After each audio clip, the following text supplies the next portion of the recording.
अतीक और अशरफ की हत्या के बाद 800 फोन नंबर अचानक बंद हो गए हैं। जी हां, उमेश पाल मर्डर मामले में पुलिस ने शूटर्स की तलाश में अतीक से जुड़े लोगों के नंबर सर्विलांस पर डाले थे, जिनमें से 800 नंबर अचानक बंद हो गए। फोन नंबर बंद होने का सिलसिला जारी है। बंद हुए फोन नंबरों की डिटेल पुलिस खंगाल रही है। जिन लोगों के नंबर बंद हुए हैं उनमें अतीक की जमीन की खरीद फरोख्त में शामिल लोग भी हैं। सिमर चावला मेरे सहयोगी जुड़ गए हैं तमाम जानकारी के साथ। सिमर, कैसे पुलिस ने इन 800 नंबर्स को कनेक्ट किया है, इन्हें आइडेंटिफाई किया है, उनके बारे में क्या जानकारी मिल रही है?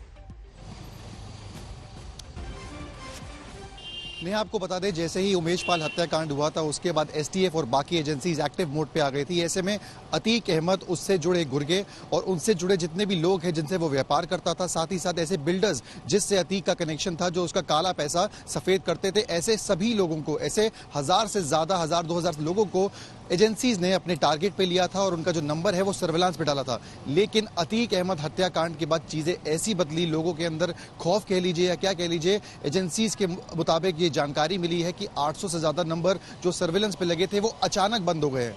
अब इसकी वजह एक एजेंसी को जो सामने मिल रही है वो है अतीक अहमद और अशरफ की हत्या। उन लोगों को लग रहा है कि कहीं ना कहीं जो ये पूरे जांच की जो आंच है वो उन तक पहुंच सकती है। इससे अचानक कई लोग अंडरग्राउंड हो गए हैं, उनसे जुड़े जो बड़ा नेटवर्क था, 800 से ज्यादा कनेक्शंस अचानक से बंद हुए हैं और अगर सूत्रों की माने तो लगातार ऐसे कनेक्शंस और भी बंद होते जा रहे हैं। ऐसे में एसआईटी जो पहले से ही काफी चैलेंजिंग पूरी जांच में चैलेंजेस फेस कर रही है, उसके लिए मुश्किलें अब और बढ़ गई हैं कि कैसे जो ये पूरा नेटवर्क है उसको तोड़ा जाए। क्योंकि मैं आपको बता दूं, अतीक अहमद का बहुत ही स्ट्रांग नेटवर्क था, उसके गुर्गों का, बिल्डर्स का इतने कनेक्शन थे। उसके बाद सब पे नजर रखी जा रही थी, सर्वेलेंस रखे जा रहे थे।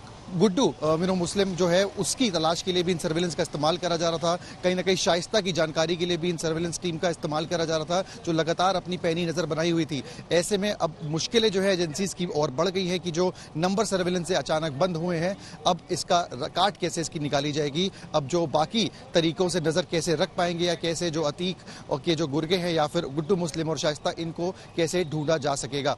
लेकिन सिमर, 800 नंबर ये कोई कम आंकड़ा नहीं है। 800 नंबर का बंद होना ये दर्शाता है कि कितना बड़ा साम्राज्य, कितना बड़ा नेटवर्क अतीक अहमद का था। बिल्कुल नेहा, इसमें कोई दो राय नहीं है। हमने देखा है कि अतीक अहमद जो कि ना सिर्फ प्रयागराज का बट यहां से बैठे बैठे पूरे उत्तर प्रदेश में अपना नेटवर्क चलाता था। जहां तक बात करी जाए जेल के अंदर रहने की, तो वहां से भी बैठे बैठे, मैं आपको बता दूं, देवरिया जेल में बैठे बैठे एक व्यापारी को जेल के अंदर बुला के उसने पिटाई करी थी। तो ऐसा जो है नेटवर्क अतीक अहमद का था, जो उसके पूरी गैंग के मेंबर्स थे वो पूरे प्रदेश में फैले हुए थे। ऐसे में ये गिनती बहुत ज्यादा है।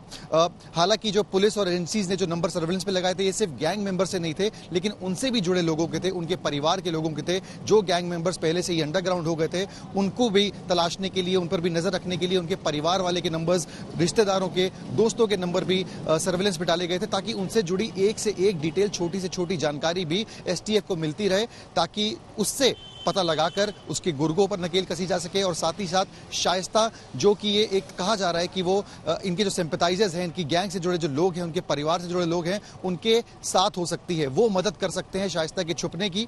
तो इस इनपुट के आधार पर ही इतने बड़े नंबर्स जो हैं वो डाले गए थे। नेटवर्क तो बड़ा था ही, लेकिन अब उसका जो साम्राज्य है उसको खत्म करने के लिए एजेंसी सब शाइस्ता परवीन के पीछे लग गई है, क्योंकि अब वही है जो इस पूरे मामले में राजदार है और इसी के लिए कवायद तेज कर दी है। कुछ और नंबर भी डाले गए हैं एजेंसीज ने सर्वेलेंस पे। ये 800 तो बंद हो गए हैं, लेकिन साथ ही साथ हमें पता लगा है कि जो ट्रैवल जो प्लान्स हैं, जो पूरे मैप को प्लान करने के लिए उसकी जानकारी भी करी जा रही है कि सिर्फ शाइस्ता या फिर बाकी गैंग मेंबर्स नहीं, प्रयागराज में इन दिनों किसने किसने कहां ट्रैवल किया है। हालांकि बहुत बड़ा आंकड़ा है, लेकिन इसकी तरफ भी जो है एजेंसीज की जांच है वो अब जा रही है। नेहा, बहुत बहुत शुक्रिया इस तमाम जानकारी के लिए आपका।